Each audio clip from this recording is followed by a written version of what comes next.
The internet is driving a huge amount of change right across every industry, every type of business.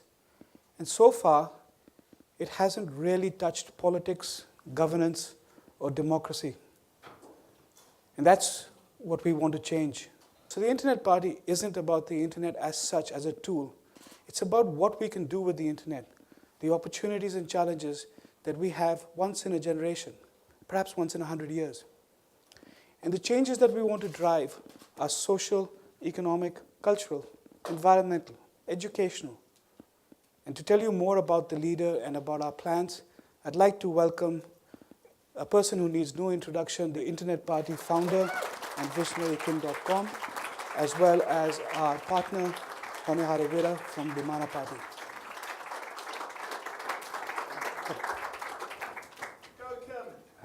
Hello, everybody. Sit here.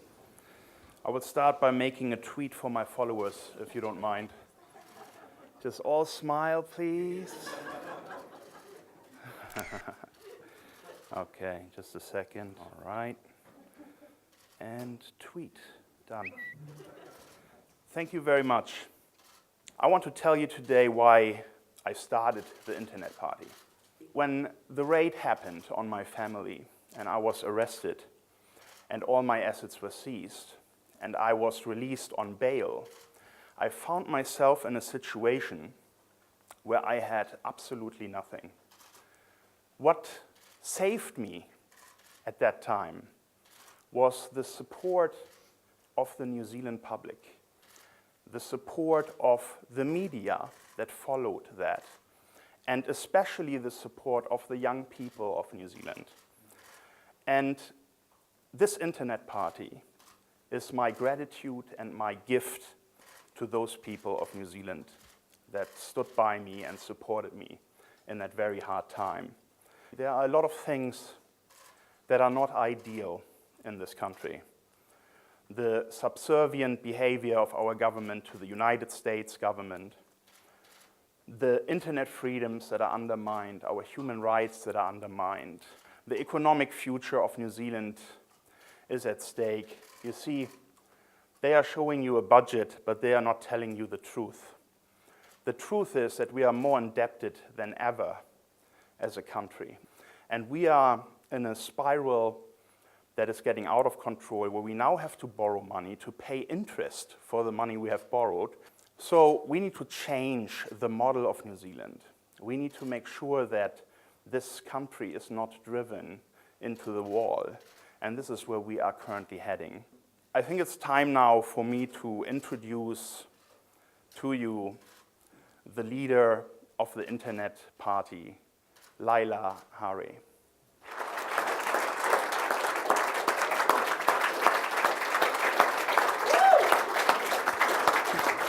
If me standing here inspires younger people, especially women, to back themselves and their beliefs, then that will be my reward.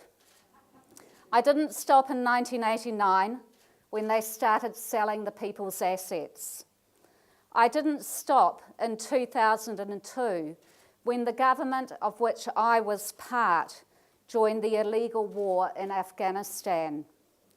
And I won't stop in the face of the challenge to give young New Zealanders a fantastic future in the digital economy.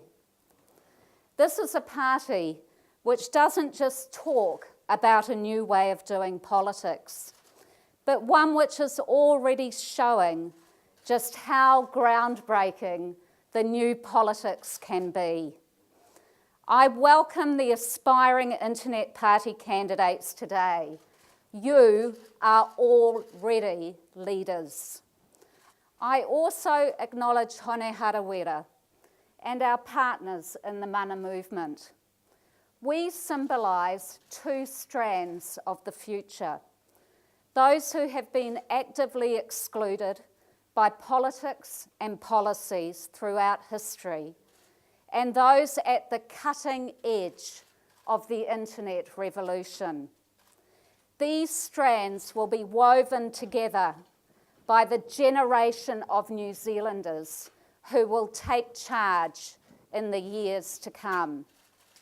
We are going to weave an awesome future. We make no apologies for acting strategically in the interests of this generation. National's capture of the strategic MMP lead has seen our power companies privatised, the intelligence agencies strengthened in their ability to spy on any of us, and our employment laws traded to Hollywood. It is time for the people to take MMP back for ourselves.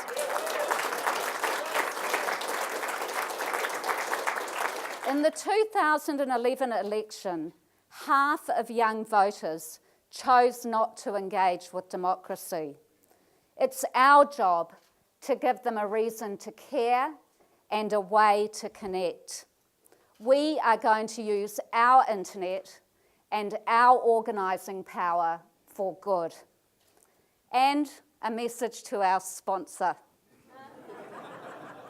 You and the people you have empowered are true believers in cutting-edge political reform, who are sharing their many visions of a digital future for young New Zealanders through our party. This country's self-respect has been built on achievements that have echoed around the world. Our foremothers were the first to win the vote. We invented the welfare state, and we said we didn't want to be defended by nuclear weapons. Our protest against apartheid provided a ray of sunshine for the imprisoned Nelson Mandela. And I remember which side I was on in 1981.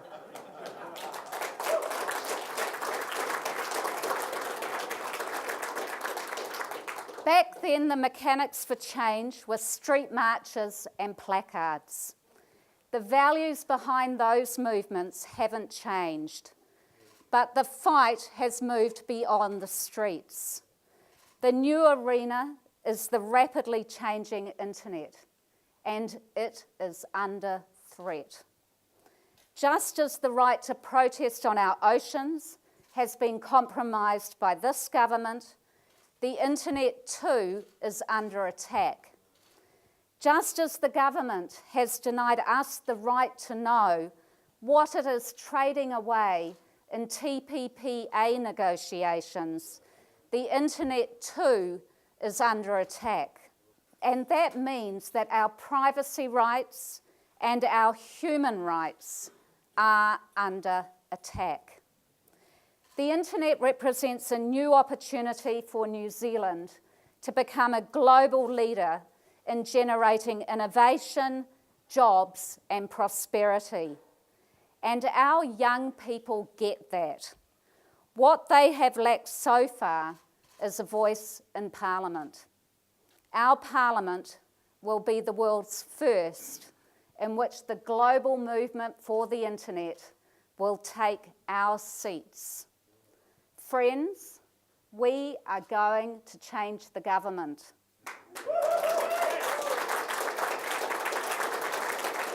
And this is going to be awesome.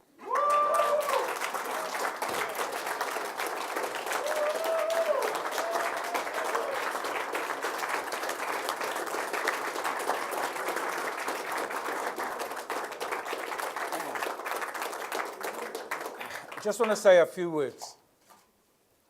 For those of you who know Laila Harre, you know she's not doing this for the money. For those of you who know Laila Harre, you know she's not going to be playing second fiddle to anyone in internet mana. For those of you who know Laila Harre, you know she does it because she believes it. As the leader of the mana movement, it's an honour to stand alongside her as the leader of the Internet Party, and I sincerely hope that with your help, in 2014, we can not just change the government, but take the first steps to changing the world. Kia ora tātou.